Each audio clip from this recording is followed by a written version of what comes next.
Всем привет, это Пура Вида с Настей. Сегодня я хочу поздравить всех с наступающим Новым годом и поделиться с вами праздничным настроением. У меня оно появилось, кажется, уже давным-давно, благодаря необычной и очень интересной традиции города The Woodlands, где мы сейчас живем.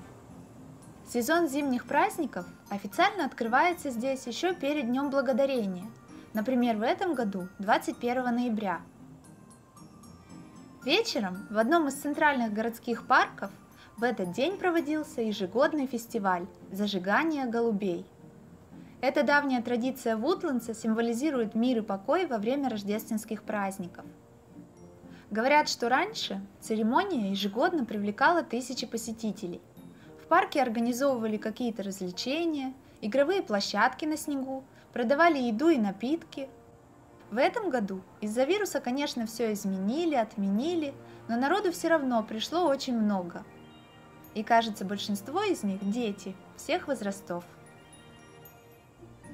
На берегу центрального городского водного канала была установлена сцена, на которой представители разных организаций города выступали с песнями и поздравлениями. Все происходящее на сцене транслировалось на большие экраны в разных частях парка, поэтому зрители могли расположиться где угодно на любой полянке и наблюдать за артистами. Но большинство посетителей заняли места вдоль набережной, потому что в наш город Санта-Клаус, оказывается, не приезжает, а приплывает. На красиво украшенной лодке он появился вместе со своей миссис Сантой и с пожеланиями счастливого Рождества и веселых праздников.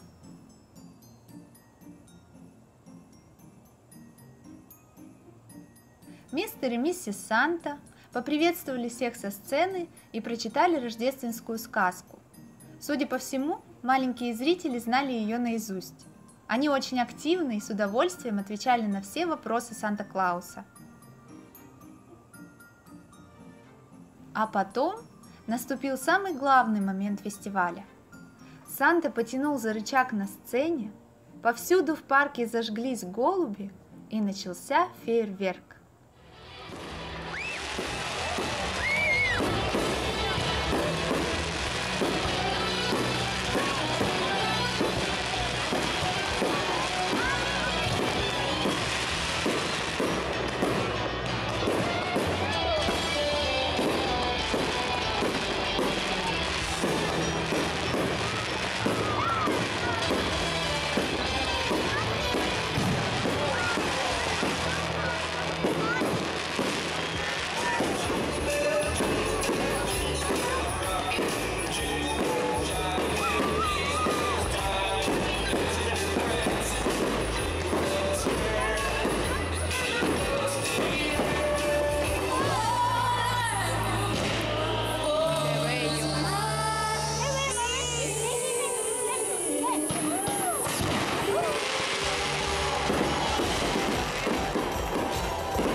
Праздник закончился, а голуби остались гореть. Причем, как оказалось, не только в парке, но и по всему городу. В центре и на окраине, рядом с жилыми районами и просто на перекрестках. На мой взгляд, это очень красивая традиция.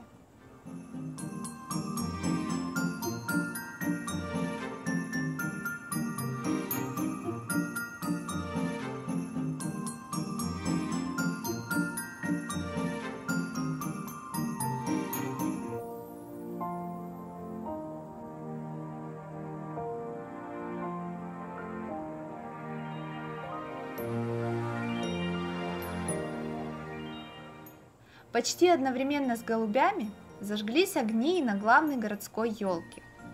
Эта красавица высотой 22 метра установлена в центре Вудлендса в окружении светящихся деревьев. Из украшений на елке только шары новогодние, но их просто нереально много. Кажется, что она ими вплотную усыпана. Выглядит это очень необычно и невероятно красиво.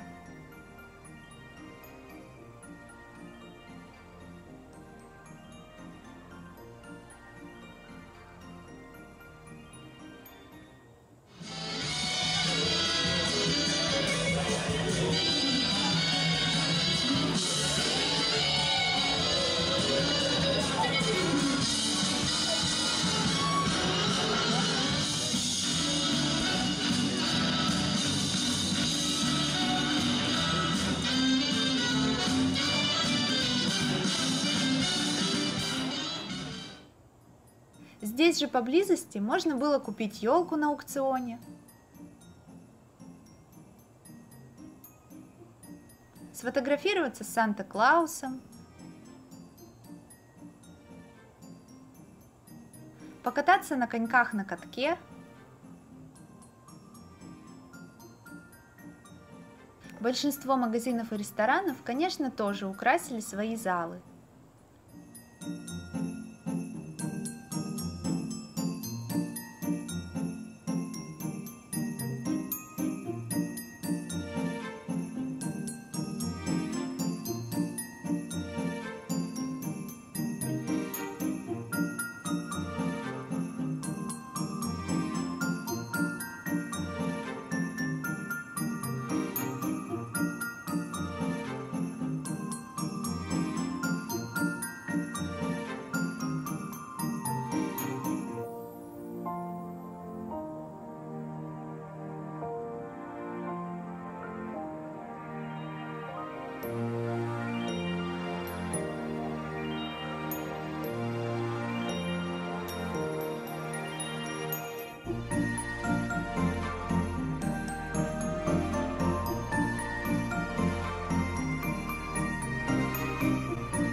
Если хочется увидеть еще больше огней, то можно посетить рождественское световое шоу в соседнем городке. На скорости 5 км в час на своей машине проехать среди светящихся декораций. Это 20-минутное удовольствие стоит $50, поэтому мы от него отказались. И решили, как обычно, просто покататься по жилым районам и посмотреть, как украсили свои дома американцы. Тем более, что в местных газетах и на новостных сайтах нашли информацию о тех, кто прямо вот приглашает к себе в гости полюбоваться рождественскими декорациями. И, честно говоря, я в этом году была просто поражена тому размаху, с которым люди украшают свои дома и участки перед ними. Кроме традиционного обрамления домов гирляндами, светящихся фигур, наряженных елок, проекторов и бесчисленного количества сверкающих огней, мы увидели множество потрясающих инсталляций и даже несколько музыкальных представлений. Если рядом с домом стоит табличка с указанием радиоволны, то достаточно поймать ее на радио в своей машине, и ты становишься участником настоящего шоу. Например, одно из них было посвящено уходящему году, и кроме музыки мы услышали слова благодарности всем, кто работал во время карантина.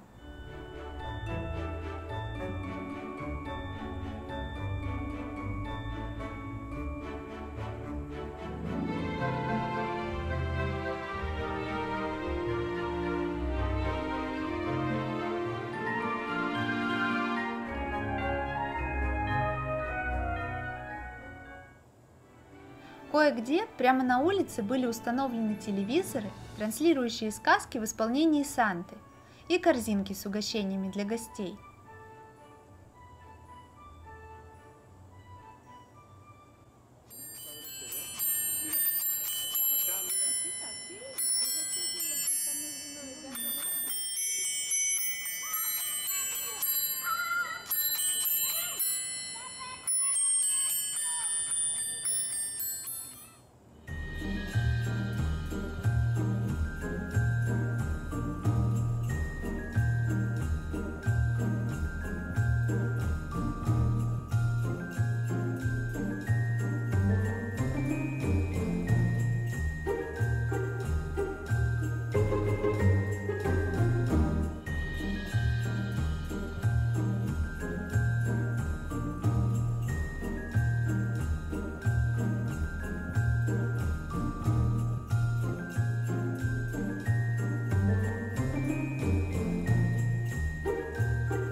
А в соседнем городе мы попали в настоящую сказку.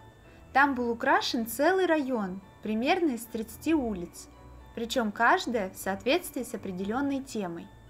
На одной улице библейский сюжет, на другой – герои «Звездных войн», на третьей – рождественская песня или сказка, персонажи комиксов, мультфильмов и, конечно, Щелкунчика.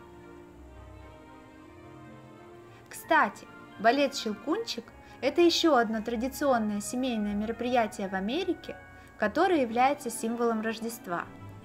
Даже мы уже успели посетить его, когда жили в Вашингтоне. В этом году, опять же из-за вируса, представления отменили во многих крупных городах США и Канады. Но в нашем маленьком городке балет состоялся. Несколько дней подряд на разных сценах выступали артисты из Хьюстона, Вудлендса и даже из Колорадо.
Надеюсь, мне удалось поделиться своим новогодним настроением.